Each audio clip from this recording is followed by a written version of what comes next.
नमस्कार दोस्तों, मैं हूं वंदना भारती और आप देख रहे हैं कमोडिटी इनसाइट्स। आज एक आपसे बात करनी है मुझे। सिल्वर और गोल्ड यहाँ पे बहुत ज्यादा हायर साइड चला गया है। जितनी हायर साइड ये कमोडिटी दोनों गई हैं, ये समय आपको ऐसा है कि एटलीस्ट अगर आप यहाँ पे, काफी लोगों का आता है कि मैं ईटीएफ में बाइंग किया हुआ हूँ, मेरी डेरिवेटिव में यहाँ पे पोजीशन बनी हुई है, मेरी फिजिकल में है।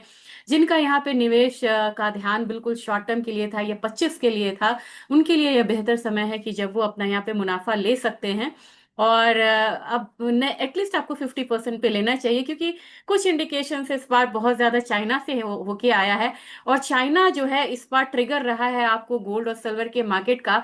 और कहते हैं ना कि धुरी वहां पे, क्योंकि सबसे ज्यादा एक्टिविटी वहां पे हो रही थी चाइना में। अगर चाइना की बात की जाए तो मैं यहाँ पे एक डेटा देख रही थी और मुझे लगा कि वो डेटा आप लोगों से भी शेयर करना चाहिए। वहां पे बहुत ज्यादा बाइंग हुई थी, और चाइना में बाइंग आज से नहीं हो रही है, चाइना में बाइंग 2008 से हो रही है, जब उन्होंने इसको प्रमोट करना शुरू करा था। तो वहां से जब बाइंग शुरू हुई तो लगभग 5,000 टन का जो गोल्ड है वो यहाँ पे मतलब खरीद चुका है चाइना। अगर आप बोलेंगे कि एक डिकेड में सेंट्रल बैंक से कितने मत बनाए यहाँ पे गोल्ड, तो 9,500 टन, यानी कि 9,500 टन का यहाँ पे बना है। अब आप बोलेंगे कि मैं ऐसा क्यों बोल रही हूँ। रैली ओवर एक्सटेंडेड है। यहाँ पे आप देखिए, यहाँ पे $70 की हाई लगी है, वहां पे 71.5 से ऊपर का, यानी कि लगभग $72 की हाई लग चुकी है, लग चुका है चाइना में। अब यहाँ पे संभलने का मौका, ये गैप यहाँ पे बहुत ज्यादा हो रहा है। और गैप ईस्ट और वेस्ट का गैप है, मतलब कि कॉमिक्स का गैप बहुत ज्यादा हो रहा है। और यहाँ का ऑप्शन डेटा कुछ कह रहा है। मैं ऑप्शन पे जब मैंने ध्यान दिया कि ऑप्शन डेटा यहाँ पे रहना चाहिए, देखना चाहिए, और ये February 26 का डेटा सबसे लेटेस्ट डेटा है जिसमें सबसे ज्यादा वॉल्यूम के साथ ट्रेड होती है। एक तो है कि 71.68 का आपको हाई लग चुका है, 6% का एक ब्रेकआउट दिया है।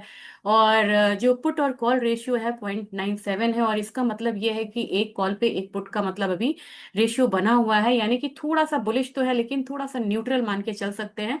जबकि वॉल्यूम देखेंगे तो यहाँ पे आपको दिखेगा कि पैनिक हेजिंग यहाँ पे हो रही है, यानी कि एक कॉल पे दो पुट का यहाँ पे रेशियो जो है वो बना हुआ है। तो इसकी वजह से हम ये कह सकते हैं कि यहाँ पे लोग अब ये सोच रहे हैं चाइना में कि ऑलरेडी यहाँ पे हायर साइड आ चुका है, और यहाँ से बेयरिश मोमेंटम की शुरुआत हो सकती है, जिसकी वजह से उन्होंने एक कॉल के बदले में दो पुट मतलब यहाँ पे लिया हुआ है। वॉल्यूम तो यहाँ पे यही दिखा रहा है, क्योंकि ये 1.89 है। तो मेरे ख्याल से यहाँ पे बहुत ज्यादा मुनाफा हो चुका है, रैली ओवर एक्सटेंडेड हो गई है। जिन लोगों का शॉर्ट टर्म का ध्यान है वो प्रॉफिट बुक कर सकते हो, जिनको लग रहा है कि हमें तो ये लंबे समय तक के लिए रखना है, उनके लिए तो मैं कहूंगी कि आप यहाँ पे अभी रखी रहिए। अभी यहाँ पे डाइवर्जेंस जो है, जो थोड़ा बियरिश है, वो थोड़ी शॉर्ट टर्म के लिए होगा, फिर से यहाँ पे बाइंग जो है वो रिटर्न यहाँ पे आनी चाहिए। और बात हुई कि ओपन इंटरेस्ट कैसा है यहाँ पे शंघाई में। बैलेंस्ड है, बहुत ज्यादा नहीं बन रहा है, थोड़ा सा गिर रहा है। वॉल्यूम यहाँ पे अगर कहेंगे तो वॉल्यूम भी अब थोड़ा सा यहाँ पे गिरते हुए वॉल्यूम में है। और एक चीज और बता दूं, इस बार गोल्ड सिल्वर ने भले ही हाई लगाया, लेकिन ट्रेडिंग वॉल्यूम यहाँ पे ओवरऑल में कम रही है। तो ये अपडेट था चाइना की तरफ से, जो कह रहा है कि अब संभल जाओ थोड़ा। अब चलिए, अब बात करेंगे यहाँ पे सीधा सीधा लेवल्स की बात करेंगे, और लेवल्स भी आपको यही दिखा रहा है कि अब हमें थोड़ा सा संभल जाना चाहिए। ईयर एंड है, आप इसे एंजॉय करिए और फिर नए साल पे अपनी पोजीशंस को लीजिए। क्योंकि अब डॉलर इंडेक्स है, डॉलर इंडेक्स में बिल्कुल लोअर साइड का एक रेंज बन रहा है। अभी ये और डाउन साइड ये जा सकती है, जा सकता है। तो इस बुलिश मोमेंटम ये देता रहेगा। मैं ये कहीं से नहीं कह रही कि यहाँ से बेयरिश मतलब कि मोमेंटम शुरू हो जाएगा गोल्ड सिल्वर का, लेकिन रैली अब ओवर एक्सटेंडेड है। और अभी भी अपसाइड का ध्यान जो है, लेकिन अब आपको थोड़ा सा 50% ही पोजीशन को रखना चाहिए। 45-50 के करीब यहाँ पे मैंने आपको कहा था, ये इतनी जल्दी मतलब आ जाएगा ये मुझे अंदाजा नहीं था। 4530.8 का आ गया है, और लगभग $20 मतलब नीचे है उस लेवल से। तो मेरे ख्याल से अब आरएसआई भी आप देखिएगा तो थोड़ा सा बुलिश जोन में यहाँ पे आरएसआई भी आता हुआ दिख रहा है। तो मेरे ख्याल से एक रिवर्सल अगर आता है तो 4550 से लेके 4570 के बीच में अगर यहाँ पे आता हुआ दिखेगा, तो प्राइसेस नीचे की तरफ कहाँ जा सकता है, प्राइसेस जा सकता है करीब करीब 4450 के करीब यहाँ पे प्राइस जा सकता है। और उसकी टाइम लाइन देना थोड़ा सा यहाँ पे मुश्किल रहेगा। अपना बाजार ने सीधा सीधा यहाँ पे एक गैप गैप अप दिया और वहां पे बिल्कुल शांत है। तो कोई भी खरीदारी अगर होगी तो वो इसे सीधा सीधा 1,40,000 42,000 तक ले जाएगा। और कोई भी करेक्शन होगा तो ये गैप फिल करने के लिए यहाँ पे आएगा, जो कि थोड़ा सा भी यहाँ पे अनलाइकली है। सिल्वर की बात की जाए, सिल्वर ने $70 ऑफिशियली यहाँ पे लगा दिया हुआ है। तो सिल्वर में आपको अब यहाँ पे $72 चाइना के उसको चेस कर सकता है। और दोनों एक्सचेंज का जो गैप है ये मिनिमाइज होता हुआ नजर भी आना चाहिए। सिल्वर में अगर यहाँ की बात की जाए तो 2,25,000 कोई बहुत बड़ी बात नहीं है। यहाँ यहाँ पे इंडियन मार्केट में 2,25,000 का जो स्तर है कहीं कहीं पे फिजिकल मार्केट में भी देखने को मिला है। और ऑयल यहाँ पे $60 तक जाने की तैयारी है, क्योंकि वेनेजुएला और यूएस में यहाँ पे दिक्कत है और उसका फायदा मिलेगा 5400 तक ऑयल मुझे लग रहा है। जबकि आपको नेचुरल गैस में अब एक बढ़त देखने को मिलेगी। अगर बढ़त आती है यहाँ पे तो सीधे इसमें हम एक बारी 400 तक के जो लेवल्स है उसको आता हुआ देख सकते हैं। जिंक में आपको बाइंग जो है रिटर्न आ रही है, 307 308 का लेवल जो है देखने को मिलेगा। जबकि एल्यूमिनियम में जो मैंने आपको 290 का बोला था, काफी करीब उसको से ये कमोडिटी है। और एल्यूमिनियम में आप एल्यूमिनियम स्टॉक्स ले सकते हैं, कॉपर स्टॉक्स ले सकते हैं। ईटीएफ नहीं है, क्योंकि काफी लोग बोलते हैं कि इसमें ईटीएफ है। ईटीएफ नहीं है, जबकि कॉपर ने अपना हायर साइड लगाया है। और कॉपर पे मुझे टाइम जैसे मिलता है मैं एक मतलब इसमें आपको स्पेशल मतलब की बना के देती हूँ वीडियो की कॉपर में अगर आपको ईटीएफ नहीं है तो आप कैसे निवेश कर सकते हैं, मतलब कि शेयर्स के थ्रू। और वो मैं आपसे शेयर करूंगी।